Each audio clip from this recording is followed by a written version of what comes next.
bisa hai bồi hụt rập to lên hợp bánh có gì còn sọ tôi bisa hai bồi hụt rập to lên hợp bánh có gì còn sọ tôi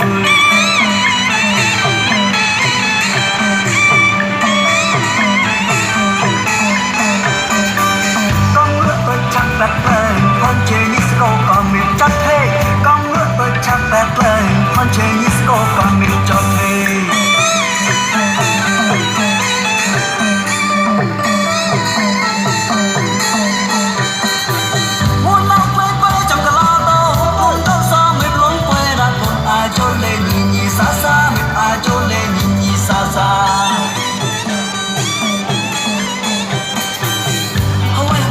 chế man đồn ôi chọn chọn đón đón xa xa nhóm buồn mua mi đập tròn nhóm cao tị hành tôn bên nóc đi vang cái trong mặt chẳng có một ập như kết là tay sông xa lo mặt rồi chắc ập như sao bọn anh em có quê kịch khó man quê đội hiền đẹp hơn cha sao bọn anh em có quê kịch khó man quê đội hiền đẹp hơn cha lấy gót mình luôn Được ạ. Được ạ.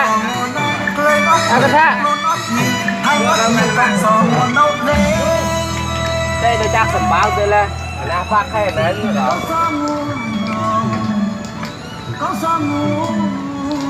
Mày tới xe xanh lên đây nhỉ?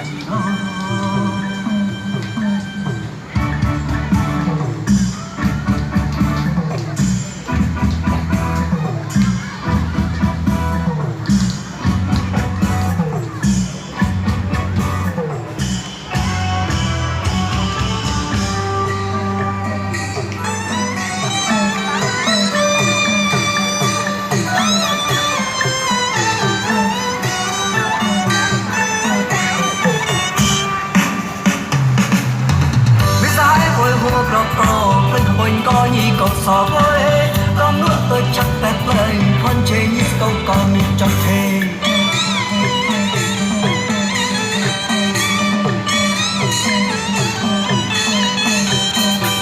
muốn nóc mấy quê trong cái lao to cùng câu xa mình lốn quê ra cùng cho nên nhìn xa xa mình cho nên nhìn xa xa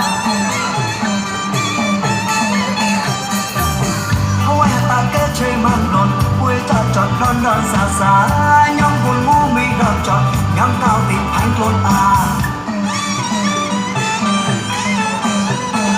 tay ngọc đi vang kế chắc mang chẳng có muốn ọt nghĩ kết lại tay sông xa lên mang đồn chắc ọt nghĩ sao bọn anh em có quê kịp khó ăn mắn quê đồ hiền đất hương cha sao bọn anh em có quê kịp khó ăn mắn quê đồ hiền đất hương cha tôi nói nhìn hai mắt nhìn con sò nguồn nó quay ngót nhìn luôn ngót nhìn hai ngót nhìn con